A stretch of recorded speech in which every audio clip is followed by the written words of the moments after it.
Welcome to our channel pharma lecture. So guys, कैसे हो आप सब। इस वीडियो में हम देखेंगे रिएक्शन ऑफ बेंजीन, जो कि 10 मार्क्स में ये क्वेश्चन आता है। और इस क्वेश्चन को किस टाइप से पूछा जाता है वो हम देखेंगे, और कितना लिखना है इसके अंदर, क्या क्या पॉइंट्स कवर अप करना है वो हम लिखेंगे। तो इसके अंदर जनरली हेलोजिनेशन, नाइट्रेशन और सल्फोनेशन तीनों के बारे में पढ़ेंगे। और जो क्वेश्चन बनता है, जो प्रीवियस ईयर में बना हुआ है, वो क्या क्वेश्चन बना हुआ है, explain aromatic electrophile substitution in benzene with respect to halogenation with mechanism. मतलब कि सबसे पहले हमें क्या बताना है, इलेक्ट्रोफाइल एरोमेटिक सब्स्टिट्यूशन, जिसको हम लोग EAS बोलते हैं गाइस, इसको हमें सबसे पहले अच्छे से एक्सप्लेन करना है। और उसके बाद ही हमें हेलोजिनेशन को एक्सप्लेन करना है मैकेनिज्म के साथ। तो ये जो टॉपिक है EAS, अगर हम इसको कर लेते हैं, ये छोटा सा टॉपिक है, डेट मीन्स ये तीनों जो पॉइंट्स है ना, ये तीनों पॉइंट्स हेलोजिनेशन, नाइट्रेशन, सल्फोनेशन, ये एकदम इजी वे में आपका हो जाएगा। तो हमें समझना ये है, और बाकी हमारे ये तीनों इजीली सॉल्व आउट हो जाएंगे। तो सबसे पहले हम लोग इलेक्ट्रोफाइल एरोमेटिक सब्स्टिट्यूशन रिएक्शन देख लेते हैं। बहुत ही छोटा सा है और बहुत ही सिंपल है गाइस, कोई बड़ा सा टॉपिक नहीं है ये, और मजा भी आने वाला है इस टॉपिक को करने में। तो देख लेते हैं हम लोग। और ये 10 मार्क्स में आएगा, इसलिए बहुत ज्यादा इंपॉर्टेंट है गाइस। इसको आप वेरी वेरी इंपॉर्टेंट बोल सकते हो। तो मैं यहाँ पे टॉपिक डाल देता हूं, इलेक्ट्रोफिलिक एरोमेटिक सब्स्टिट्यूशन।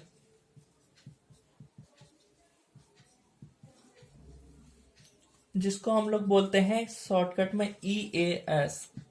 अब हमें समझना है इलेक्ट्रोफिलिक यानी इलेक्ट्रोफाइल। अब इलेक्ट्रोफाइल आखिर होता क्या है। तो इलेक्ट्रोफाइल जनरल से हमें मालूम है कि जो इलेक्ट्रोफाइल होते हैं वो इलेक्ट्रॉन लविंग होते हैं गाइस, ये सबको मालूम रहता है, आपको भी मालूम होगा। अब ये इलेक्ट्रॉन लविंग होते हैं, तो इनके पास ये क्या होते हैं, ये पॉजिटिव चार्ज कैरियर होते हैं, यानी इसको हम बोल सकते हैं पॉजिटिव चार्ज स्पीसीज। और ये क्या करते हैं, इलेक्ट्रॉन को एक्सेप्ट करते हैं, इसीलिए हम इनको बोलते हैं इलेक्ट्रॉन एक्सेप्टर। अब एरोमेटिक की बात करते हैं हम लोग।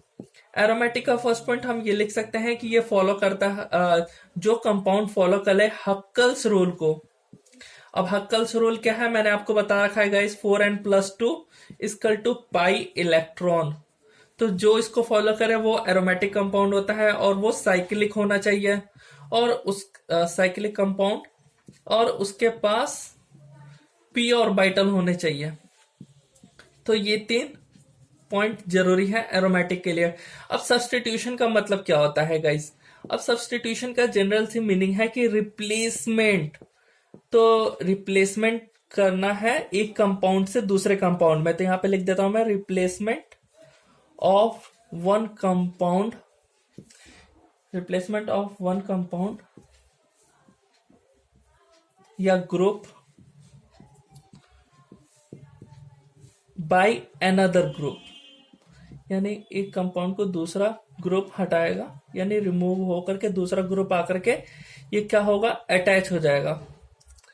तो अब हम देख लेते हैं, सबसे पहले इसका डेफिनेशन देख लेते हैं इलेक्ट्रोफिलिक एरोमेटिक सब्स्टिट्यूशन का। ये तो हमने समझ लिया कि क्या क्या होते हैं। तो एक छोटा सा डेफिनेशन जो कि 2 मार्क्स में भी आ सकता है, बट 10 मार्क्स में ज्यादा इंपॉर्टेंट है, तो मैं यहाँ पे डेफिनेशन लिख देता हूं इसका।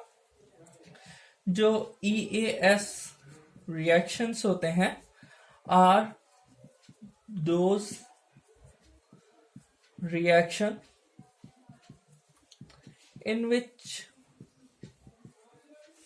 इसमें क्या होता है कि जो हमारा बेंजीन होता है, तो जो बेंजीन होता है इसमें हाइड्रोजन भी गाइस आपको मालूम है, यहाँ यहाँ यहाँ यहाँ यहाँ हाइड्रोजन होते हैं।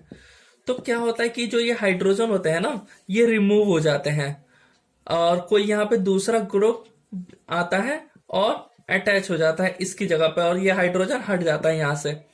तो इसका डेफिनेशन यही है कि EAS यानी electrophile aromatic substitution reaction are those reaction in which जो हमारा हाइड्रोजन एटम है, यानी hydrogen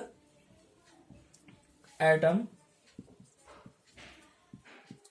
is present on the aromatic ring is replaced I hope आपको क्लियर विजिबल होगा गाइस।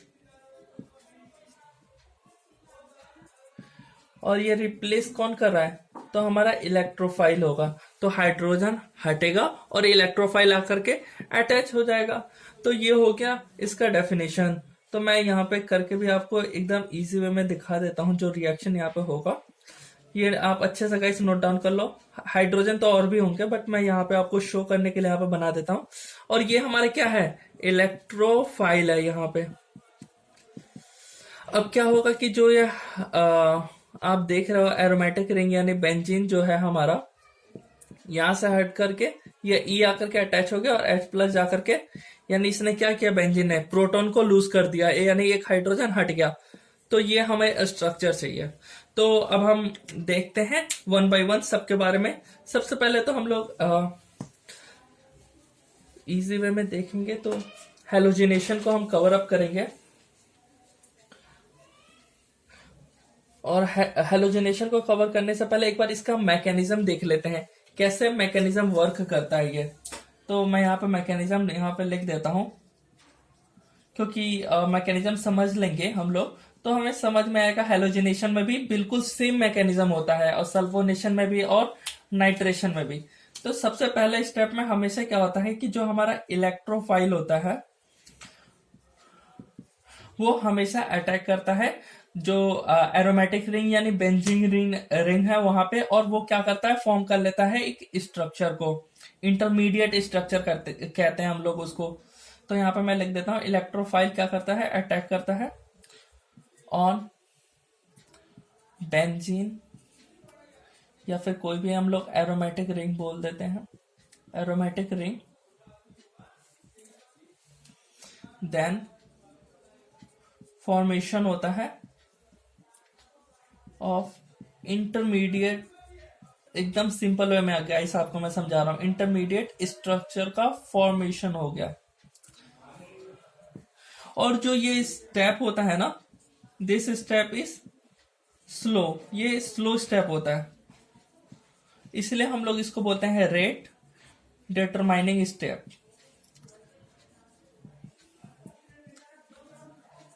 अब सेकेंड स्टेप में क्या होता है गाइस,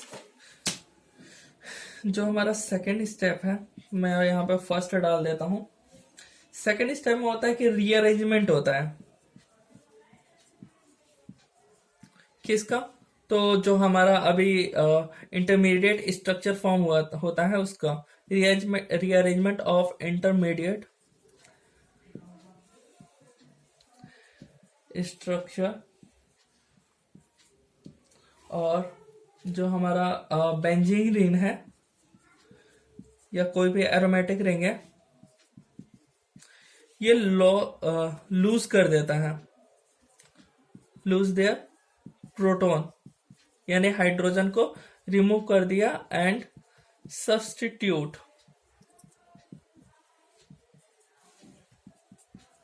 और सब्स्टिट्यूट क्या किया, इलेक्ट्रोफाइल को। तो गाइस मैं अगर मैं ये आपने लिख लिया गाइस, अब मैं आपको स्ट्रक्चर के द्वारा समझा देता हूं एक बार। जो भी मैंने ये लिखा है वो एवरीथिंग आपको एकदम क्लियर हो जाएगा, माइंड में फिक्स हो जाएगा। सबसे पहले स्टेप में मैंने क्या बोला था आपसे गाइस, जो हमारा बेंजीन रिंग है मैंने यहाँ पे बना दिया गाइस। तो यहाँ पे जो हमारा हाइड्रोजन है और जो हमारा इलेक्ट्रोफाइल है, तो इलेक्ट्रोफाइल अटैक करेगा। सबसे पहले स्टेप में तो यही था, और ये जो स्टेप होता है ये एकदम स्लो होता है, तो मैंने यहाँ पे लिख दिया स्लो स्टेप है। और उसके बाद क्या होता है कि यहाँ पे हमारा हाइड्रोजन होता है और इलेक्ट्रोफाइल जिसने अटैक किया, और यहाँ का बॉन्ड हटके अब यहाँ पे रेजोनेंस होता है, जिसकी वजह से बॉन्ड का शिफ्ट हो जाता है थोड़ी देर के लिए वहां से। और क्या होता है कि ये जो स्ट्रक्चर फॉर्म हुआ है वो इंटरमीडिएट स्ट्रक्चर होता है। और सेकेंड स्टेप में क्या होता है, मैंने आपको बताया कि जो ये इंटरमीडिएट स्ट्रक्चर होता है ये क्या करता है, ये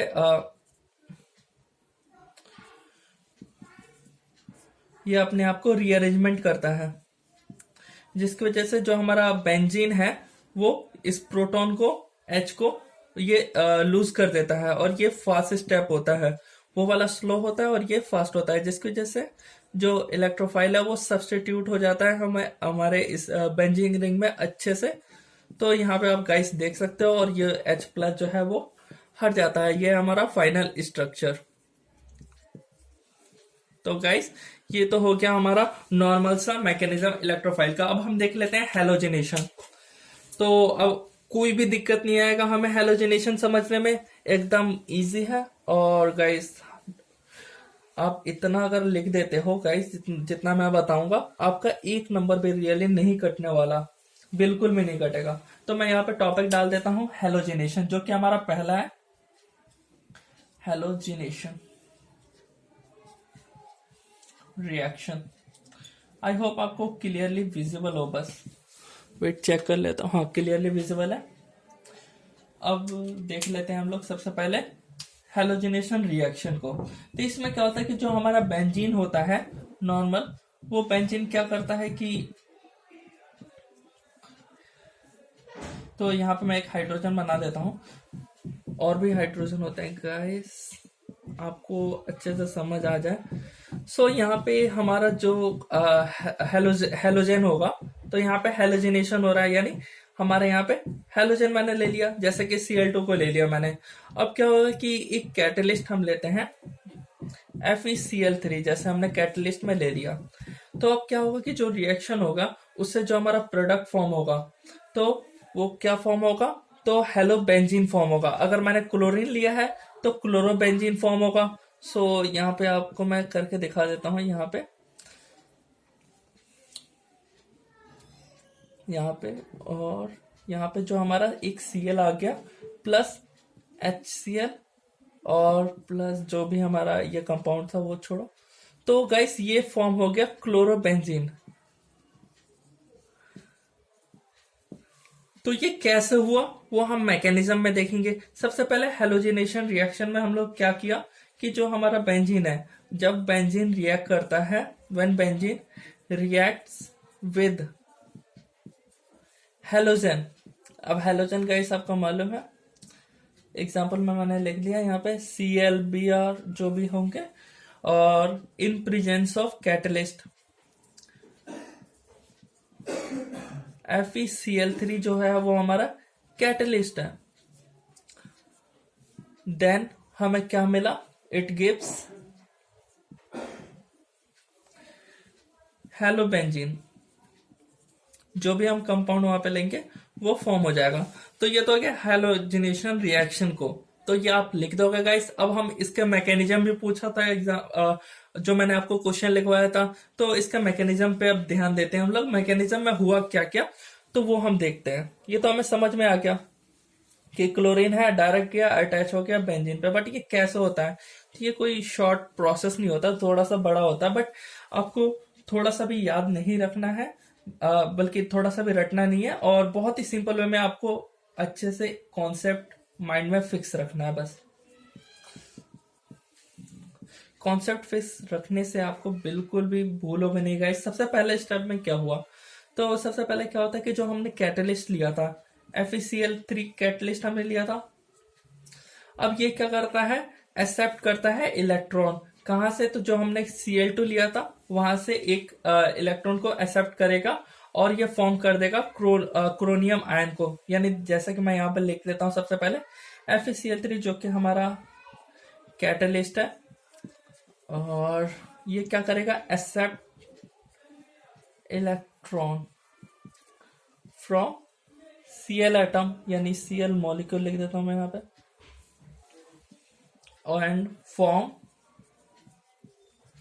क्रोनियम आयन। अब ये कैसे क्रोनियम आयन फॉर्म हुआ, तो मैं यहाँ पे दिखा देता हूँ। सबसे पहले मैंने यहाँ पे Cl और Cl ले लिया। यहाँ पे क्या हुआ, क्लीवेज हुआ, यानी ये बॉन्ड जो है वो ब्रेक हो गया। और ब्रेकअप होने के बाद क्या होता है कि जो Fe और यहाँ पे जो बाकी के Cl एटम्स होते हैं क्लोरीन के, तो ये क्या करता है, ये Fe के पास जाता है, यानी आयरन के पास जाता है, और यहाँ पे क्रोनियम आयन का यहाँ पे फॉर्मेशन हो जाता है, यानी Cl प्लस। और यहाँ पे जो हमारा कैटलिस्ट था FeCl4 में कन्वर्ट हो जाता है माइनस। सो ये तो हो गया फर्स्ट स्टेप, तो यहाँ पे मैंने फर्स्ट लिखा। अब सेकेंड स्टेप में क्या होता है वो देखते हैं हम लोग। सेकेंड स्टेप में जो हमारा क्लोरीन जो होता है क्रोनियम आयन, अब ये अटैक करता है बेंजीन रिंग पे, जिसकी वजह से ये फॉर्म करता है एक इंटरमीडिएट स्ट्रक्चर को। फिर बेंजीन क्या करेगा, जो मैंने आपको गाइस बताया था अभी थोड़ी देर पहले, बेंजीन प्रोटॉन को लूज करेगा, जिसकी वजह से फाइनल स्ट्रक्चर हमें मिल जाएगा। तो यहाँ पे हम लोग देखते हैं वही Cl प्लस आयन जो कि हमारा क्रोनियम आयन है। सो ये क्या करेगा, अटैक करेगा, अटैक ऑन बेंजीन रिंग। तो इसने बेंजीन रिंग पे अटैक किया, देन फॉर्मेशन हो जाएगा एक इंटरमीडिएट स्ट्रक्चर का।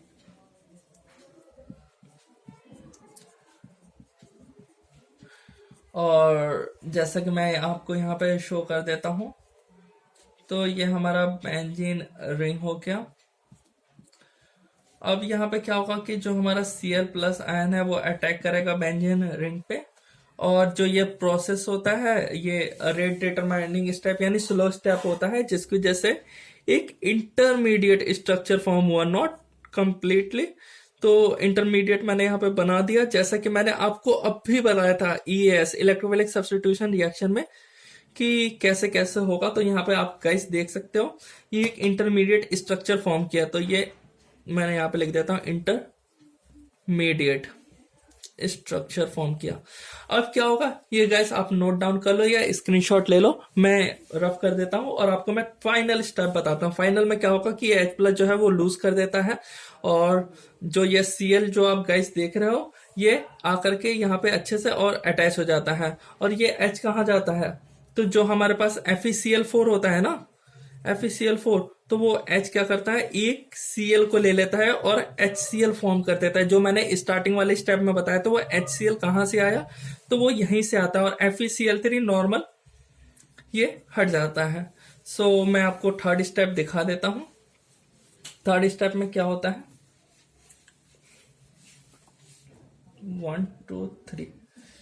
तो फाइनली जो हमारा इंटरमीडिएट स्ट्रक्चर था ऑफ बेंजीन, ये क्या करता है, लूज देयर प्रोटॉन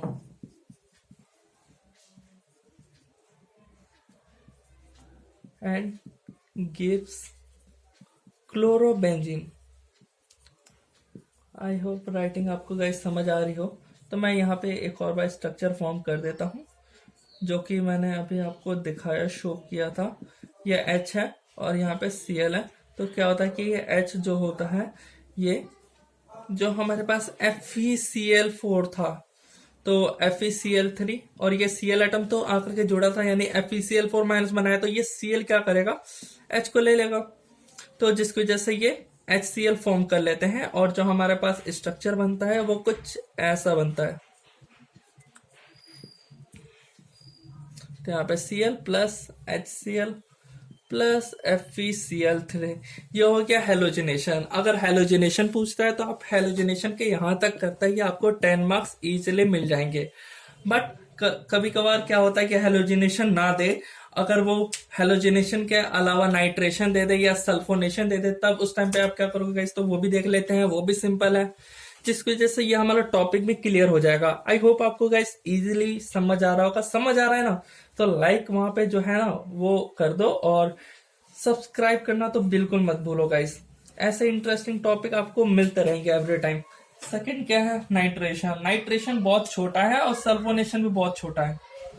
तो देख लेते हैं नाइट्रेशन में क्या होता है। नाइट्रेशन रिएक्शन,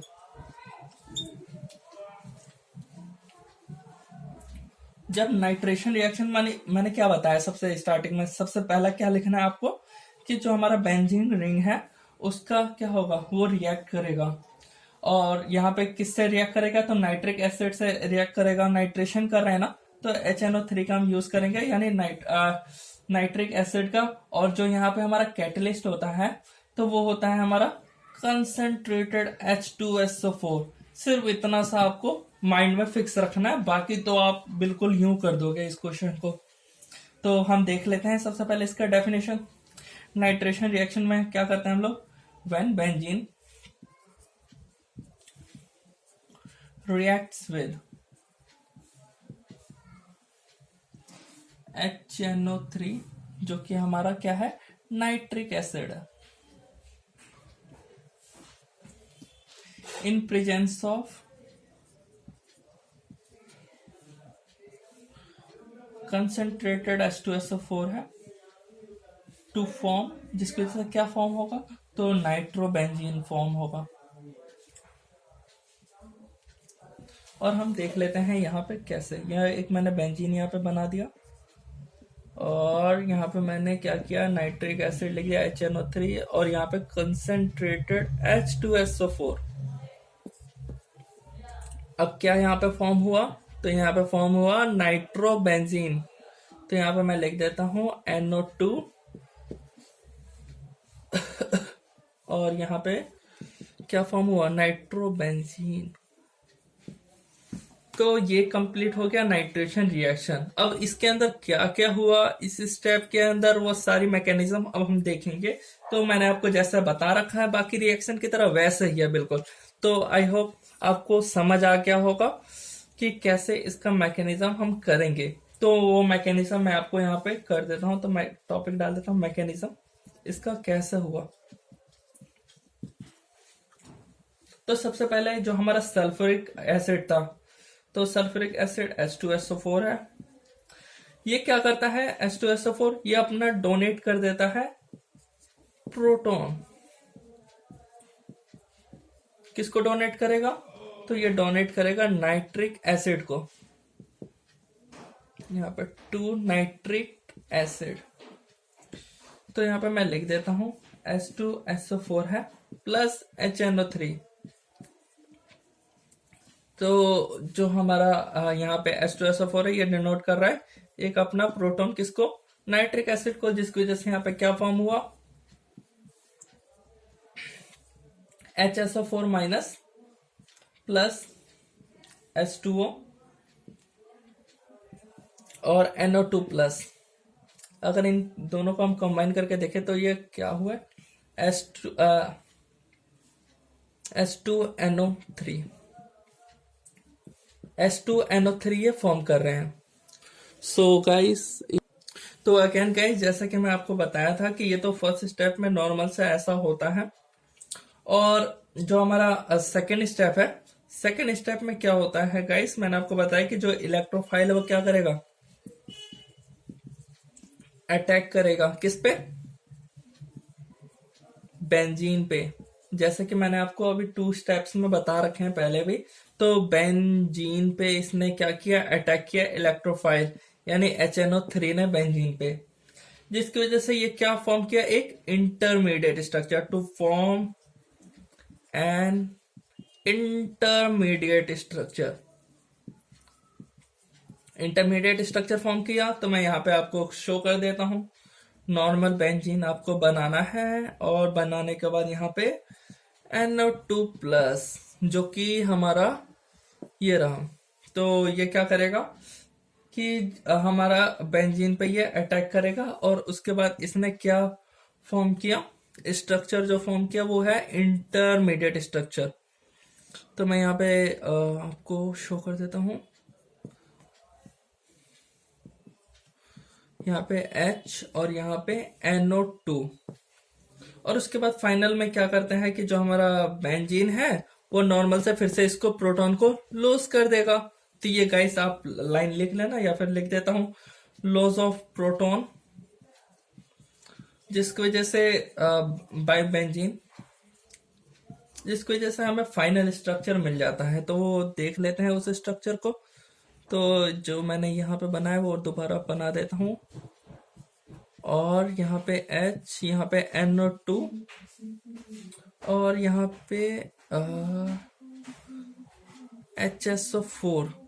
HSO4 कहाँ से, सो गाइस आप जैसा कि यहाँ पे देख सकते हो, मैंने यहाँ पे ये इलेक्ट्रोफाइल ले लिया था NO2 प्लस, और यहाँ पे HSO4 की प्रेजेंस, जो कि ये H जो है वो किसके पास चला जाता है, HSO4 के पास। तो यहाँ पे जाने के बाद जो फॉर्म होता है वो फॉर्म होता है नाइट्रोबेंजीन। तो मैं यहीं पे बना देता हूँ। I hope it is clearly visible to you. तो यहाँ पे मैंने NO2 फॉर्म हो चुका है प्लस H2SO4 हो गया। तो ये हो गया नाइट्रेशन। और हम लोग जो लास्ट टॉपिक है सल्फोनेशन रिएक्शन वो हम कवर अप कर लेते हैं। तो वो भी बहुत सिंपल है, थोड़ा सा आपको माइंड को स्टेबल रखना है और जैसे जैसे मैंने आपको बताया है वैसे वैसे स्टेप्स को फॉलो करना है। ये आपको ध्यान रखना है। इलेक्ट्रोफाइल सबसे पहले क्या करेगा, अटैक करेगा किस पे, तो बेंजीन रिंग पे, और उसके बाद लॉस ऑफ प्रोटॉन होता है, नॉर्मल सी बात है। तो बिल्कुल वैसे ही होता है सल्फोनेशन में भी, बस एक स्टेप जो है वो थोड़ा सा एक्स्ट्रा होता है इसमें। तो यहाँ पे मैं थर्ड टॉपिक लिख देता हूँ, सल्फोनेशन रिएक्शन।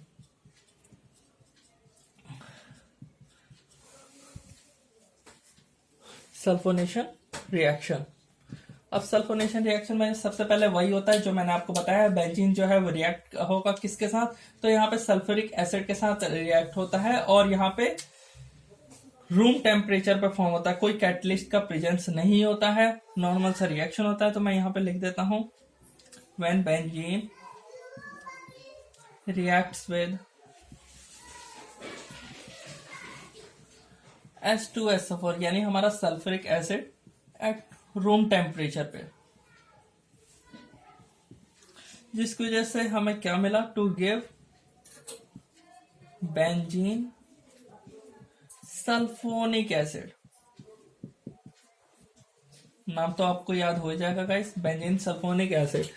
तो बस आपको ये लिखना है और नॉर्मल से एक बेंजीन आपको बना देना है और बेंजीन बनाने के बाद यहाँ पे जो हमारे पास H2SO4 है उसे लिख देना है और नॉर्मल सा यहाँ पे रिएक्शन हो जाएगा इन प्रेजेंस। और यहाँ पे रूम टेम्परेचर पे हम करें तो रूम टेम्परेचर मेंशन करना है तो करो, नहीं तो नहीं। और यह रिएक्शन हमारी हो गई और क्या फॉर्म हुआ, तो बेंजीन सल्फोनिक एसिड SO3H, तो इसका नाम है बेंजीन सल्फोनिक एसिड। तो अब हम बढ़ते हैं मैकेनिज्म की तरफ, जो कि हमें मैकेनिज्म आनी चाहिए और क्वेश्चन में कभी भी पूछा जा सकता है। तो ये आप नोट कर लेना और नहीं किया हो तो पीछे दोबारा रिटर्न जा करके और स्क्रीनशॉट ले लो। सो अब हम बात करते हैं मैकेनिज्म पे। तो बहुत सिंपल है इसका भी मैकेनिज्म, बिल्कुल जैसे जैसा मैंने आपको बोला है वैसा वैसा आपको करना है गाइस। सबसे पहला स्टेप तो हमारा जो नॉर्मल है कि इलेक्ट्रोफाइल, तो यहाँ पे सबसे पहले यहाँ पे मैं लिख देता हूँ कि फॉर्मेशन ऑफ इलेक्ट्रोफाइल। जो इलेक्ट्रोफाइल अटैक करेगा बेंजीन पे, तो यहाँ पे पहले इलेक्ट्रोफाइल का फॉर्मेशन हो रहा है। हमें समझना है गाइस, इलेक्ट्रोफाइल को जो है उसको शो करके और उसके बाद वो इलेक्ट्रोफाइल अटैक करेगा बेंजीन पे। तो यहाँ पे जो हमने लिया था सल्फ्यूरिक एसिड, तो वहां पे मैं लिख देता हूँ H2SO4 है गाइस। तो यहाँ पे मैं रिएक्शन अगर मैं लिखूं तो ये जो ब्रेकआउट होगा वो होगा SO3 प्लस, और यहाँ पे मैं 2 लगा देता हूँ यहाँ पे, तो H3O plus hydronium ion plus HSO4 minus में। तो ये ब्रेकआउट हो चुका है, जिसमें जो मैंने प्लस वाला बताया था कि इलेक्ट्रोफाइल हमेशा पॉजिटिव वाला होता है और ये पॉजिटिव कैरियर होता है। तो ये हो गया हमारा इलेक्ट्रोफाइल। अब ये इलेक्ट्रोफाइल क्या करेगा, बेंजीन पे अटैक करेगा। तो second step, electrophile attack on benzene to form intermediate structure. I think video थोड़ी सी बड़ी बन रही है, बट मैं क्या करूं, तीनों टॉपिक को कवर अप करने थे, जिसकी वजह से थोड़ी सी वीडियो बड़ी बन रही है। तो यहाँ पे मैंने नॉर्मल बेंजीन बना दिया और मैंने यहाँ पे रिएक्शन इलेक्ट्रोफाइल जो है वो अटैक कर दिया बेंजीन पे, जिसकी वजह से यहाँ पे एक इंटरमीडिएट स्ट्रक्चर फॉर्म हो चुका है, जैसा कि आप यहाँ पे गैस देख सकते हो, H और SO3 प्लस।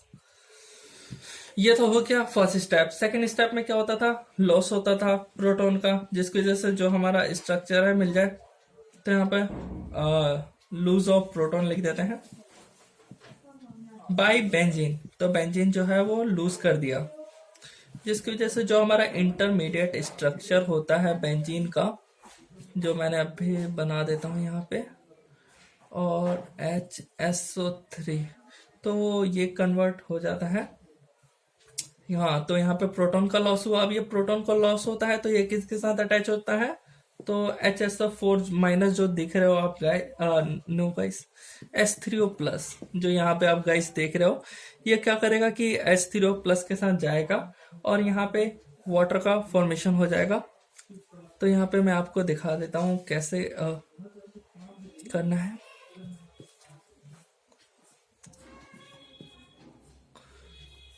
सॉरी, सही से बन नहीं पा रहा है यहाँ पे। तो यहाँ पे 1 बॉन्ड, 2 बॉन्ड, 3 बॉन्ड और SO3H और प्लस H2O। अब यहाँ पे हुआ क्या गाइस, सबसे पहले एक स्टेप मैंने आगे लिख दिया, तो मैं इसको रफ कर दूं या फिर आपको समझा देता हूँ। छोड़ो, SO3 मैं यहाँ पे रहने देता हूँ और यहाँ पे जो H3O प्लस था, वेट, थोड़ा सा मैंने गड़बड़ कर दिया गाइस। यहाँ पे आप गाइस HSO4 माइनस देख रहे हो। सबसे पहला स्टेप में आपको ये लिखना है HSO4 माइनस को और नॉर्मल से रिएक्शन करवा देनी है। रिएक्शन करवाने के बाद जो HSO4 माइनस है ये क्या हो जाएगा, ये H2SO4 में कन्वर्ट हो जाएगा, यानी H2SO4 निकल गया और यहाँ पे SO3 आ गया हमारे पास। अब लास्ट स्टेप, इसमें एक स्टेप एक्स्ट्रा चलता है और उस स्टेप में होता है एडिशन ऑफ प्रोटॉन। और ये प्रोटॉन कहाँ से एडिशन होगा, तो क्योंकि यहाँ पे H3O प्लस है तो एक H हटा देंगे तो H2O रिलीज हो जाएगा वाटर, जिसकी वजह से एडिशन होता है प्रोटॉन का इसके अंदर। तो नॉर्मल जो स्ट्रक्चर है उसको मैं फॉर्म कर देता हूँ यहाँ पे, जो मैंने अभी आपको बनाया S3। और यहाँ पे क्या होता है कि प्रोटॉन अटैच हो जाता है अगर हम इसको H3O प्लस के प्रेजेंस में करें। तो गाइस मैंने आपको बताया कि जो सल्फोनेशन रिएक्शन होता है इसके अंदर एक स्टेप एक्स्ट्रा होता है और वो स्टेप यही वाला होता है, जिसकी वजह से हमें फाइनल जो स्ट्रक्चर है वो मिल पाता है। तो यहाँ पे आप गाइस देख सकते हो फाइनल स्ट्रक्चर बन गया और SO3H फॉर्म हो गया, जो कि हमारा बेंजीन सल्फोनिक एसिड होता है और वाटर का रिलीज आउट हो गया। तो गाइस थोड़ा सा आपको बस यहाँ पे थोड़ा सा ध्यान दोगे तो ये पूरा सॉल्व आउट हो जाएगा। आई होप आपको वीडियो अच्छी लगी हो तो लाइक, सब्सक्राइब, शेयर करना जरूर करें गाइस। मिलते हैं नेक्स्ट वीडियो में।